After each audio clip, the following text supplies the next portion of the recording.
Hi, this is my second battle report. It's 2,400 points and it's my High Elves versus my friend Colin's Tomb Kings.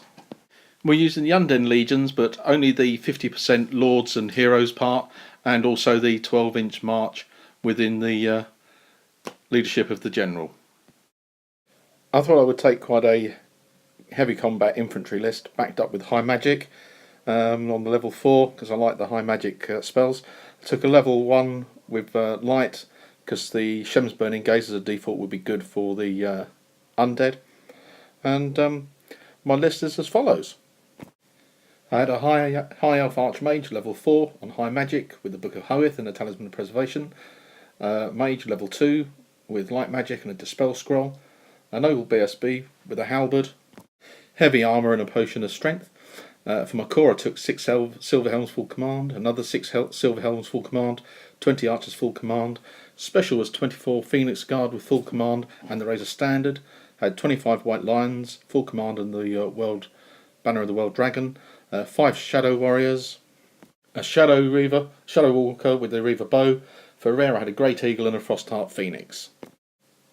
My friend's been tinkering with his Tomb Kings, and he has a Tomb King with a Sword of Anti-Heroes, Armour of Destiny, Dragonbane Gem and Potion of Speed, a Like High Priest level 3 Light Dispel Scroll, a Like Priest level 2 Nakara Power Stone, a Necrotech BSB. For core he's got 40 Skeletons full command, 10 Skeleton Archers and another 10 Skeleton Archers, 3 Skeletons Chariots with the Banner of Swiftness. For his special he's got 2 War Sphinxes, 3 Carrion and 3 Necro Knights. His rare choice was a Hydra Titan Casket of Souls and Screaming Catapult. So a bit of shooting and spells. We decided that we would play one of the scenarios from the Big Red Book and roll a dice, and it came up with 2, which is Dawn Attack. An interesting setup, and not good for the Tomb Kings, I'm afraid. Deployment is random with 1 left, 2 right, 3, 4, 5 in the centre, and then 6 can go anywhere. We play it that you roll your dice and then you put down your unit, and then you roll the dice and go on to your next unit, and so forth. Slightly different to how some people play it. On the level 4 I got Soul Quench, Apotheosis, Fiery Convocation and Arcane Unforging. On the level 1 I took Shem's Burning Gaze. All useful spells. I was hoping that Apotheosis could stick few wounds back on either the Frost Phoenix or onto the Mage. Apotheosis, good one there. Arcane Forging, perhaps get rid of something that the Tomb King might have.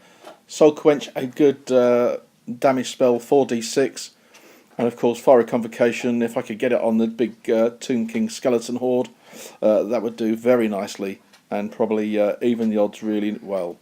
So a good selection of spells, I thought. Shem's Burning Gaze, just to get rid of the chaff, useful. Colin's magic, he rolled up Fast Protection, Shem's Burning Gaze and Speed of Light on his level 3. On his level 2 he had Incantations of Cursed Blades and Naharu's Incantation of Protection, which gives him a 5+ regen. And he also got Spirit Leech and Shem's Burning Gaze on his Hydra Titan. So an interesting selection of spells. Speed of Light to give him a bit of an initiative boost to take on the elves and get rid of their rerolls, and some nasty little spells. And never forget the casket spell, Light of Death, which is a nasty little spell and one that you really need to try and stop on each of the Tomb King's phases. I ran the roll to set down first and was quite lucky with the rolls. I was able to only have the Eagle go to the left flank, my Phoenix and my Silver Helms and the Archers into the centre. Also into the centre went my Phoenix Guard and my White Lions. And you can see in the picture up here, as you can see them stretching across from left to right. I put the Eagle behind the hill, behind the building, just to keep it safe really. My thoughts were to have a very mobile left flank with the Eagle, Frost Phoenix and the Silver Helms, to have a centre with the Archers and then the Phoenix Guard and the White Lions that could sweep round perhaps on the right, go through the woods without penalty, and attack anything on that side. So that was my my theory, and of course I had no opponents on the opposite side to deploy against. Colin was not quite so lucky, and his deployment, he started off on the his right flank with his big skeleton block. his Hierotitan, his Screaming Skull Catapult, and his 2 units of archers, all on this right hand side. He got his centre with the casket and the carrion, and on the far left is the 2 War Sphinx and the chariots. Not good. Now well out of the 12-inch bubble for march moves. Bit of a pain that for him. One big downfall for the undead really on the Dawn Attack. Characters were already in the units, so they didn't get a random deployment. In my White Lions I have the Arch Mage level 4, and in the Phoenix Guard I've got the BSB and the level 1 Mage. Colin's characters were all set up in the Tomb King Skeleton Horde, with his Leek High Priest, his Leek Priest, his Necrotect, and the Tomb King, and of course the Hierotitan close behind them. So a very big, expensive block, but very difficult to remove. So with Dawn Attack, the person who set out second gets a chance to steal the initiative on a roll of 6. And off Colin goes, and yep, rolls a 6, so he gets to go first with the Tomb Kings, which I was really disappointed about. 1 in 6 chance, and he gets it. So, Tomb King's turn. He starts on my left flank by marching the skeleton horde with the Tomb King up, and then marches up both archer units, moving forwards as fast as they can.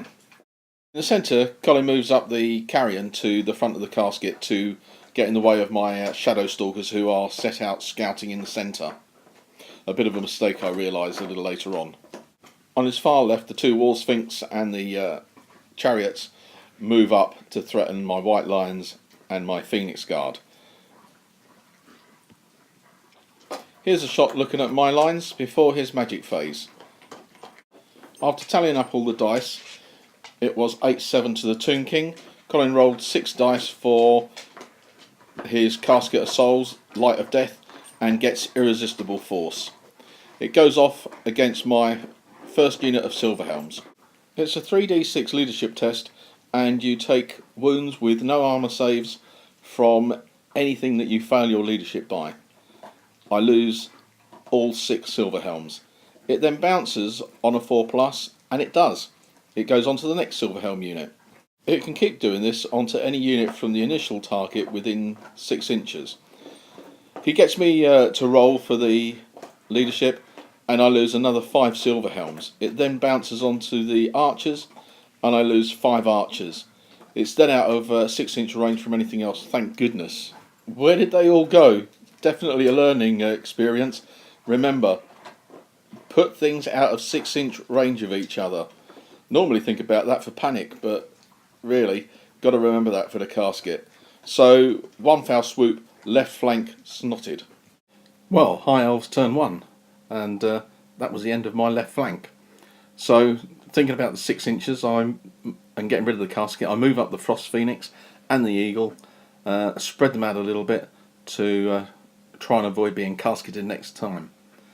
The White Lions and the Phoenix Guard, I turned to face the oncoming threat of the chariots and the War Sphinxes. I couldn't go too close with the Frost Phoenix and the Eagle because of the threat of the carrion and also the War Sphinxes being able to charge the Frost Phoenix, and I wasn't quite sure how that battle would go. On to magic, and I get 11 dice to 6. I go for a big Shem's Burning Gaze, strength 6 with 5 dice on the War Sphinx, needing 15 with 5 dice and fail to cast. I then go for a Soul Quench and get a small Soul Quench off, and I take 2 wounds off the War Sphinx. On to shooting, and I realise the errors of my way, and my Shadow Walkers are blocking the archers and would need to shoot through hard cover to hit the carrion. So I go for the casket on the hill and manage to do 1 wound. I fire with the Shadow Walkers and with the Reaver Bay, but they're unable to wound it. Tomb King turn 2, and the Tomb Kings of the Skeleton Horde move forward. The archers move a little bit forward, and in the centre the carrion fall back to not make an easy charge for my Phoenix, but the Frost Phoenix is still some way from the casket. The War Sphinx moves into the wood to negate any steadfast that I might have. The other War Sphinx moves a little bit forward and the chariots edge a little bit up. Colin rolls for his Necronites and he gets them to come up, but they scatter 8 inches to the right flank of my White Lions. So I'm going to have to turn them around in my next turn to face the threat. Magic is disappointing for Colin. He gets 4 dice to my 2 and he goes for 4d6 on Light of Death from the casket on the Phoenix. But he rolls really low, and even with 2 dice I'm able to stop it. During shooting, his archers open up on the Shadow Warriors, and kill 4 of them, leaving the one Shadow Walker there who fails in leadership and runs and never rallies. The Screaming Skull Catapult targets a Frost Phoenix, but rolls and fails to hit it. So a good result for me. My Elves turn 2, and I turn the White Lions to face the Necronites, but keep a front aspect to keep the chariots just there in case they charge. The Frost Phoenix moves closer to the casket, and I protect the Eagle from a charge by the Carrion by sticking it behind it. The Phoenix Guard move to protect the flank of the White Lions. High Elf Magic, and I get 5 dice to 3. I roll 2 dice for a small Shems on the chariot, and Colin stops that. I then go for a 3 dice 4d6 Soul Quench, which I get, and I'm really good with that, and that does 8 wounds to the chariots. So he has 1 chariot left on 1 wound. So a really good magic phase for that. Stops the chariot's threat. 1 wound left on the Soul Chariot, now much less threat. Tomb King turn 3, and the Necronites and the chariot declare a charge on the White Lions. The Necronites are in, but the chariot fails and just shuffles forward a little bit. In the centre, Colin can't find a way to stop a possible overrun into the Casket of Souls from the Frost Phoenix by the Carrion. Whilst on my left flank, the Tomb King horde move forward slowly. They don't march full distance this turn around, and the bowmen just stay where they are. During Tomb King magic, Colin gets 10 dice to 4 with all the benefits from the casket and the channeling, and goes for a 6d6 Light of Death on the Frost Phoenix, but fails to get it irresistibly, and I manage to scroll it. He then tries a big Shems from the Hierotyping on the Frost Phoenix, but again fails. He then fires with a Skull Catapult and misses the Frost Phoenix, and then puts all his archers in the Frost Phoenix, who then fail to wound. Very lucky turn for me. In close combat, the White Lions kill 2 of the Necronites before they get a chance to attack, but there's 1 remaining, and he puts his attacks on my level 4, doing 2 wounds. As it wasn't a challenge, we decided that the Stomp would go onto the unit itself rather than the mage. Hopefully that was the right decision. If it was, let us know in the comments below. Thanks a lot. The Necronites crumble, and I reface the White Lions to cover the threat of the War Sphinxes. High Elves turn 3, and I decide to charge the casket to get it out of the way, but I decide to go with my Eagle and then put the Frost Heart into the archers. Wrong decision to make, I think. Both chargers make it into their targets, and I then realise how tough the Casket of Souls is against the Eagle. But there we go, that's what happens. During the magic phase, I get enough dice to do a small Shems Burning Gaze on the chariot, and I take off its last wound. I then go for a Soul Quench on the War Sphinx, but Colin then scrolls it. Into combat, the Frost Phoenix kills the archers and overruns to get out of the way, but not enough, and is still in the 180 degree arc of the casket, which I don't manage to kill with the Eagle. As it's a direct damage spell, he's going to be able to get it off in his next magic phase. Something that I didn't want to happen. That's going to be a big risk to the Phoenix. Tomb King's turn 4, and a big turn for Colin, especially on the right flank, where he decides to declare a challenge with both War Sphinx into my Phoenix Guard. If they hit home, that is not going to be good. They're not going to be able to withstand that amount of damage. Both require an 8 to get into the White Lions. He throws 2 sets of 2 dice and gets 7 on both of them, failing by an inch. I breathe a big sigh of relief. I should be able to get my White Lions into the wounded one next. He moves the Tomb King's horde up, and it's now getting a threat on my left flank, possibly to get in charge range very soon. Magic, Colin rolls 8 against my 3, and he gets 22, doesn't get irresistible force. I've got no way of stopping it, so I take the hit for the light of death. I'm hoping that leadership 9 of the Phoenix is going to keep it alive, and it does. I just take 1 wound by the dice. In combat, I finished off the casket and it explodes. Fortunately, the Eagle survives, but it does 3 strength 6 hits to the Phoenix. Colin gets me to roll it, and I roll 3 ones to wound. What a lucky escape. High Elf turn 4 and decide to charge the White Lions into the wounded Warthings, thinking that I've got a pretty good chance of killing it straight off first turn. The White Lions make it into the War Sphinx, and I change the facing of the Phoenix Guard to cover the War Sphinx. On the left flank, the Frost Phoenix turns to face the archers, ready to charge them in the next turn. In the centre, I use the Eagle to chaff up the skeleton horde with the Tomb King. That's going to save me another turn. He's going to have to reform after hitting it before he can do any other charges. During magic, Colin's able to stop my large Shem's gaze quite easily, and the shooting I kill 2 carrion, and then on to hand-to-hand.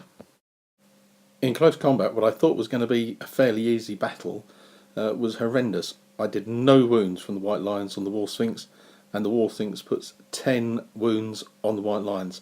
Fortunately, stubborn, I stay. What with the crew, the Thunder Crush, which is a small template, and the Thunder Stomp, I think 10 wounds I got off lightly. Tomb King turn 5, and yep, the Tomb King's unit charges the Eagle. This is going to be good. He's going to have to take a turn to reform and face, so that's saved me a charge by the Tomb King in the next turn. The Hyro Titan declares a charge on my archers, and I elect to flee, and they get away. Colin doesn't like the odds of charging the Phoenix Guard with the War Sphinx, so moves to a position where he can breathe over them, and the Carrion move to stop them being able to charge the War Sphinx in my turn. During Tomb King magic, I stop a Spirit Leech from the Hyro Titan on my mage, but I haven't got enough dice to stop fast protection on the War Sphinx or it getting a 5+ regen. And then he goes on to shooting. War Sphinx breathes on the Phoenix Guard and does a possible 7 wounds. I save all of them with the armour save and the ward. In combat, I only do 2 wounds to the War Sphinx, and he manages to do 4 on the White Lions, a poor showing. But once again, the White Lions stick on 9 stubborn, so they stand to face another turn. I reform them to get more into combat. Sadly, the Eagle doesn't survive. Here's a shot of the White Lions, not very many of them left remaining. High Elves turn 5. I forgot to mention in Tomb King turn 4 the catapult blew itself up. So turn 5 for the High Elves. I charge the Frost Phoenix into the last remaining archer unit, and then declare a charge by the Phoenix Guard onto the Carrion. Hopefully that should wipe them out straight away. And then on to magic. I tell Colin I'm going to go for the big apotheosis. I've got 7 dice to 4. He's wonders why I'm going to go for that, but I then explain I'm going to get a 6+ ward. I'm going to get a possible 3d3 wounds back on the caster. And even if I do miscast, I've got a 2+ ward from the Banner of the World Dragon. And then what's going to happen? What's the worst possible scenario? I get cascaded. I don't get irresistible force, fortunately, but I get enough to cast it, and I get 2 wounds back on the mage. In combat, I finally managed to kill the War Sphinx, and the Phoenix Guard kill the Carrion. I almost make a silly mistake and overrun, allowing the flank to the other War Sphinx, but I don't, and just turn to face it. Don't think Colin really wants to charge it. I had hoped that the Frost Phoenix would kill the archers, overrun, and get in a position to charge the Hyro Titan in my turn 6. However, it goes 12 for its overrun and puts itself out of charge arc for the Hyro Titan. Here's a shot of the Phoenix Guard facing off the War Sphinx, baiting him to charge me, but I don't think he likes the odds, so I don't think he will.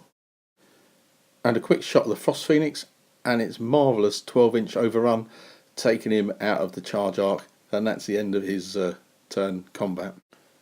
Tomb King turn 6, and Colin suddenly needs to get a few more points in. He decides to charge the archers rather than the Phoenix Guard. Get him a few points back. The War Sphinx easily makes it into the archers.